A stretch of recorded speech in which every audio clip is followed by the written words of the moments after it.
Hey everyone, before the video starts, I wanted to let you all know that I finally opened up a Redbubble shop. Whether you've been wanting some art of my fantasy journal or anything related to my mushroom world, my mushroom characters, or any of my other art that you may like, it is now available as pins, prints, stickers, and so much more on my Redbubble shop. Go check it out if you're interested. The link will be in the description of this video.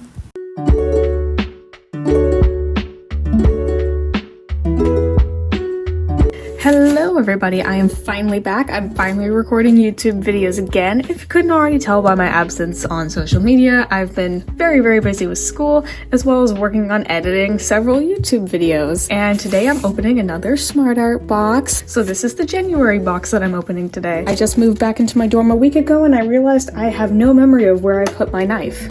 I found my knife. I don't have any idea what's in here. I've been keeping myself spoiler free. Okay, time to open it on up, see what's inside. Ooh, okay, more wet materials. What's in here? What's in here? Oh, is this a calendar? That's cute. Ooh, these look like traditional Japanese or Chinese Asian brushes of some kind. Am I gonna be working with inks for this? If this is an ink box, I'm going to go crazy. Are these inks? Are these inks? These look like inks. I'll be back in just a second. I gotta open this. Oh goodness. Oh goodness. These are Ecoline liquid watercolors. I've only ever seen these used on YouTube before, but I've been wanting to try these out for ages. These are a really high quality brand. I've seen Drawing with Waffles use these. I've seen some other painters and illustrators on YouTube use these before, so if I get to use these for a project, this is gonna be really fun. Let's see what else is in here. The sticker's different this time. That's a really pretty sticker. Ooh. You know how I feel about palettes. You guys know how I feel about palettes. I've always thought these types of palettes were so cute and I've always wanted one. Let's see, are these watercolor markers? I ripped the thing. Water-based dual tip markers. They're watercolor markers. They're watercolor markers. I get to use liquid watercolor and water-based markers. This is an awesome box so far. I see some Hahnemuhle paper right here, which is another really high quality brand. I've never gotten to try this paper myself, but I've seen a lot of other artists on YouTube use it. Again, most of the stuff that I see in this box I know about through other artists. So it's gonna be really exciting to get to try these for myself. And then there's a little dum-dum lollipop in there. So it looks like this box is gonna be mostly themed around liquid watercolors and watercolor painting, which is one of my favorite mediums. So this is really exciting. This is gonna be perfect prep for all my art I'm gonna be making for 2022, because watercolor was going to be my main focus of 2022 anyway. So this is really exciting. Okay, yes, so this month's box is focusing on Chinese brush painting. I think some swatches are in order. Honestly, I don't know what the difference between liquid watercolor and regular watercolor is, so I'm gonna have to figure that out as well. And I don't want to damage these super nice brushes yet, so I'm going to be using a regular watercolor brush just for this initial swatching of these markers, just so that way I don't ruin these. You're coming out and you're never going to come back into this box ever again. I just realized they're dual tip. I didn't realize that before. Okay, I guess I'll be doing tests of both the nibs. So I'm gonna start out with brush tip. Ooh, it's a very stiff brush tip. I like that. Now it's time to try the Chisel Nib. You can get really fine points with that. That's really nice. Just draw a little square there. Okay, it's lifting. I see it lifting. I'm surprised. That's lifting really well. For a water-based marker, this is really nice. Normally, water-based markers don't lift up this well. Okay, now it's time to see if I can get it to mix with water. That's gonna be the big test, so I'm gonna hope this doesn't stain, and if it does, rip, I guess. Oh, I may not have to worry after all. That is perfect. Wait a dang second. Where is that box? Give me back that box. This is the best water-based marker I have ever tried. And I've had quite a few different brands of water-based markers. This brand is the best water-based marker I've ever personally put my hands on. Hehe, now I get to do the same thing with the other colors. That is a very light yellow. Ooh, the green nib is a lot softer. Maybe it's my hand pressure. I could just be pressing a lot harder. I'm gonna try to make orange real quick. Hello, darkness, my old friend. Okay, that's more of a poppy red. There we go, that's more of the orange that I want. Test the blue. Nice dark blue. Ooh, that lifts really well. It could be just because I literally just applied it, but that lifted really well. Wait a minute. I didn't even need to make orange. What am I doing? I had an orange marker the entire time. Oh well. Guess I'll just test the orange one then. This is the orange vibe it's giving me. This is a pumpkin orange. Ooh, I like that it's a purpley black. Do I need to shake these up before use or anything? I can't tell. Probably not. I'm so excited about the red. Why is the yellow green? The yellow is green. Why is it green? The yellow is green. Voiceover me here. For this section, I was really just focusing on learning how to use the brushes. There were a lot of different things I didn't realize these brushes could do, so I was really playing around with like different kinds of strokes I could get, different types of movements, different types of patterns, all sorts of really fun stuff because these brushes are really flexible. I was really surprised by how flexible these brushes were and how easily I was able to manipulate them. There's just so many things you can do with these brushes and they're really, really cool. I'm going to start doing some sketching around, just coming up with ideas for all the different prompt words. Apologies, but I must move you out of the way now, good sirs. I haven't gotten to sketching here since I moved back. It's been so long. If you can't take a guess as to who is currently on my brain. Where do I want to put this? Well, it's going there now. Wait, what does a crane look like? I should try sketching a crane. I'll start with the eye. Eye is bigger than that. I made the eye too small. I like drawing birds. I'm just not great at them. I'll probably paint over this. Beaks are so weird. Why do birds have beaks? Why are birds' beaks the way they are? This is one funky looking bird. It's a funky looking fowl. There we go. It's a funky looking fowl. And this area is completely white. At least the nice thing about feathers is that all of them flow certain directions. So once you understand what direction the feathers are flowing, things get a lot easier. Wait, I can use that color for the legs. Or little legs. Okay, I ended up finishing this little bit off camera, but now I can start sketching. As you can see, I went to speed paint mode because I got so hyper focused into just sketching that I completely forgot to talk. I was watching anime at the time. I was not feeling like talking at the time, I guess, which kind of sucks now because me and voiceovers don't get along that well. I can only speak for so long before my throat decides to give out on me. But basically for all of these sketches and stuff, I was playing around with the two main ideas of the prompt words crane and panda, because I do really like doing animals. I like painting animals, I like drawing them, and I thought it would be really cool to combine the trader with them because like I've said before, the trader really likes animals, so I thought it would be really cool to put the two of them together. And I played with a whole bunch of different compositions, especially for the panda. It took me a long time to figure out what I wanted to do for the panda, but I finally found something that I liked. Okay, I finished up all my preemptive sketches. I think I understand how pandas work now. I always struggle with bears, but I think I understand how to make pandas look more illustrated, more like stylistic. I've decided I'm gonna do this one for the crane and this one for the panda one. So I think I'm gonna be ready to start sketching. Except I think this paper is gonna be a little bit too small for what I wanna go for. I'll probably switch over to using my Arches watercolor paper because it's very high quality, it's cold pressed. I think also with the size that it is, it'll work better for my needs. Oh, hello Snuffkin. That's another video that I'm gonna be making. I'm gonna procrastinate on the bird and do the panda. Draw his little paw. His little paw that I can't see right now that I should really grab a reference picture for. Really round and fluffy. Panda nose. I'll shift the eye direction later because I know it's gonna look different than this. I want him to be... Actually, why don't I just do that now? Oh no, I made it too much of a point. Wait a minute, they don't sit like that at all. They do like a little leg tucky thingy. She's leaning up against him like this. So I think about it this way. Here's her hips, and they would dip like this, I think. The entire thing about this drawing is that it depends on her position compared to the panda. So I need to draw her body before her head, which is weird. It's the reverse of my regular process. And sketch the hat. Okay, that looks pretty decent to me. Then I still want to include something of sorts down here. Angles of books are so hard. Hey, books have spines. The legs are hard. You figure out how to make her braid move. I can make it a mossy branch, a mossy overhanging. Wait, is her nose too big? Now I feel like it's too big. And then the ears would be lower. I'm gonna figure out how I want to paint this all in ink. Because it's pretty detailed. Oh, I need to figure out how to draw her hand. How lovely. I'm primarily going to be using the black and the red. I think these will be my only two colors I use throughout this. Oh wait, I shouldn't have outlined that. No, I've already made a mistake. Oh, I gotta be so careful. I have a loose strand here. Oh, it came right out. Okay. Okay, at least I have that done. At least I don't have to fear for this. Okay, that's okay. This is fine. I know for certain this area is gonna be red, so I might as well paint that in. There we go. Okay, wait, I'm gonna have to wait a while for this to dry, aren't I? Oh wait, I can do the black around the mushrooms. I wanna try to get a solid line here as well. I see bleeding. That's completely my fault. Hey, I'm trying to make it lighter. I don't get why this side's purple and this side looks more blue. I don't get that. This is very quickly going downhill. Belt buckle. So I ended up going in and I ended up doing basically all the shading for the pants off camera. I was originally just doing the book, and then I gradually started getting closer and closer to the paper. So much so that I couldn't record because my face was pressed up against the paper, and I just kept continuing and I kept adding until I finished the pants and I realized, shoot, I wasn't recording any of that. It may be the first stress-free hand I've ever done, and it's all because that little nib is so tiny.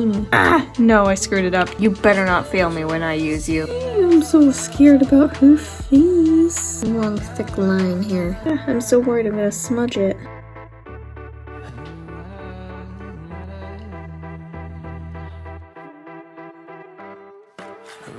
For some reason, once all of the ink dries, regardless of which medium I use, it doesn't stay solid, it just does not apply, and it just ends up with this really strange light area. In a past SmartArt box, I got this Pabio paint marker, and it is very, very dark, very opaque, so if this continues to keep having issues with not wanting to apply for some reason, which it looks like it will, I'm going to use this pen and hope it works, because so far this pen has literally been the blackest black of any material I've ever had, and it stays dark, it stays opaque, it doesn't get matte, it doesn't fade. So if this still doesn't work out, I'm going to see what this pen will do. To tackle the background too, because I convinced myself to do a background for this. That's the real point of this video. The real point of this video is to force me to draw a background. That's really the reason why I made this video. I think that's what I want. Go over this with a marker. Maybe using the marker will help. I decided to just start drawing on little mossy textures, even though it's not dry yet, simply because I can. Just because. But the light is coming through behind this tree. I don't know where that came from, but that's a thing that exists. Why is that there? It's ruining it! Oh, why do I do these things to myself? Little spores and lots of different mushrooms. Okay, well they're not different, they're all the same species.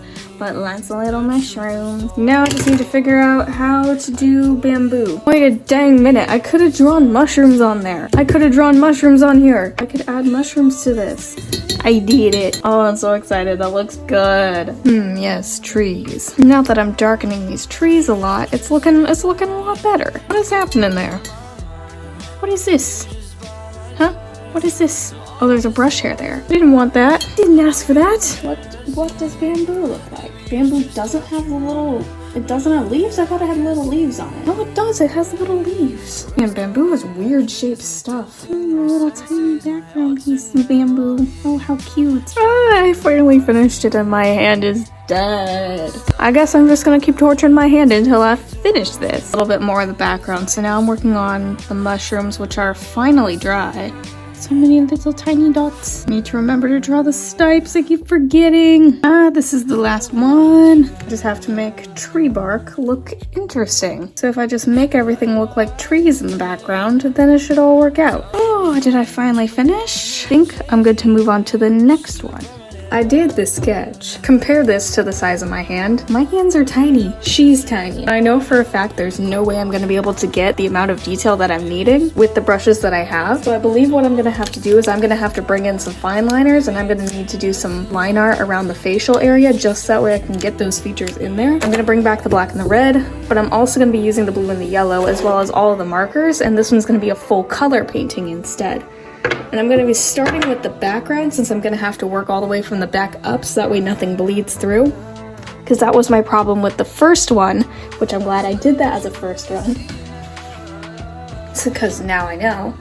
The problem with the first one was that I did the characters first and that made them bleed every single time I worked on the background.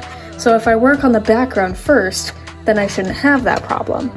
So now I know. Man, now that I'm recording the voiceover for this part, I really wish I had left it blank. Like, I just wish I could have left it as just the line art, or at least taken a picture of just the line art, because the line art alone looks really pretty, and I feel like the reason why I don't like the face at the end of this is because I feel like I must have ruined it with the ink or the watercolor or something, because I actually really like the face. I really like the way it looks right now. I don't know what I did to it later, but in the finished, it really just does not look anywhere near as good as the line art did. This was really fun to do because it let me play around with a whole bunch of stuff I've never really tried before, before, ever really used or done in my artwork before. I haven't done that much like flying, flowy hair, that sort of stuff. I've never really done that before. Of course, I've never drawn anybody riding a bird before either. It was a lot of fun to try to ink feathers. There was just a lot going on with this one that I had just never done before. It was a whole realm of new experiences and things that I've just never tried before. The pose was pretty new. I've never done anyone riding an animal in that sort of way before. I've drawn my characters riding rodents like squirrels. I've drawn them riding ferrets, but I've never drawn anybody riding a bird, so figuring out the position for that was pretty difficult. I also had to decide how detailed I wanted to be with the line art, because I could have gone extremely detailed with the line art, but that would have taken away from the value of what I was originally going for. But then I went and decided that I was going to focus on more Asian style line art with more emphasis on shapes and lines and that sort of stuff, and ultimately that decision was for the better because it turned out looking absolutely awesome, and I really like the way it looks. And I actually ended up liking the way the landscape looked far more than I do the trader. Again, I wish I could have just kept her the way that she looked in the line art, because she looked a lot better that way in my opinion. Once I painted her, it kind of started falling apart. I really like what I like what I did with the red, don't get me wrong. I feel like the red on her outfit and on her hat looked fine. But once I started painting her hair and stuff, everything kind of just went downhill for her as a character. Everything else looks great though, so that's what matters.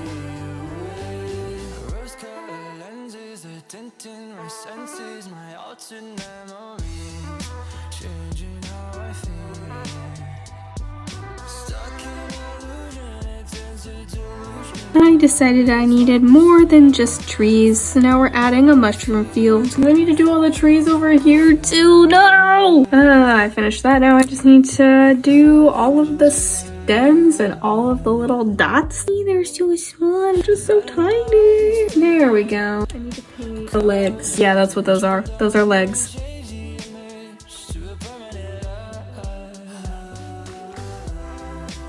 So I started looking at some traditional Chinese art on Pinterest, and forgive me, I don't know what time era it was. All the Pinterest descriptions did not give me that information, but I'll show the pictures of the art that I really like that I found that I'm sort of referencing. But basically, I thought that the way they did all these illustrations of these buildings and landscapes, I really liked all like the line art that they had with it. And I felt like mine just didn't have anything down here at the bottom, and it just felt like really boring and blank. Now what I'm doing is I'm going in and I'm adding all of these little lines with my fine liner over all of the ink painting and giving it a whole bunch of really cool textures and stuff. I'm adding clouds now because I thought they would look cool, and I also really liked the way they looked in the art that I was referencing on Pinterest, and I thought it'd be cool if I added some detail in the sky as well, just because it feels a little bit plain right now, especially compared to all the background below, which you can't see on camera right now. I think it also really helps with that storybook aesthetic that I'm going for. Okay, this is the point where I can start talking about the line art, because it's actually in here now. I can actually talk about it. That was by far the best part of the painting, and it's still what I consider to be the best part of the painting. I don't know what it was. Maybe it's just the fact I was literally just letting myself do whatever I wanted with the line art, especially down on the bottom with the rolling hills and stuff like that. I just let myself be free with it. I was just like, okay, I'll section it off into little different sections, and each section will go different directions. It doesn't have to be coherent. It'll just be random. And I was like, okay, I like that idea. And so I did that, and I think that was the best decision I could have made. It looks really cool. And like, I played with different styles. As you can see, the mountains have a different texture than the rolling hills do. The clouds are all these little spirally shapes. The water is literally like these little whirlpool shape thingies, these little swirls. I really liked them. So I was just playing around with different styles of line art, and then you can see I'm going in and I'm adding lines to the sky as well, because I just thought that would look cool. I don't think that was in any of the art that I was referencing, but I just decided to add it because I was like, hey, this might look cool, and it did, and I'm glad I added it.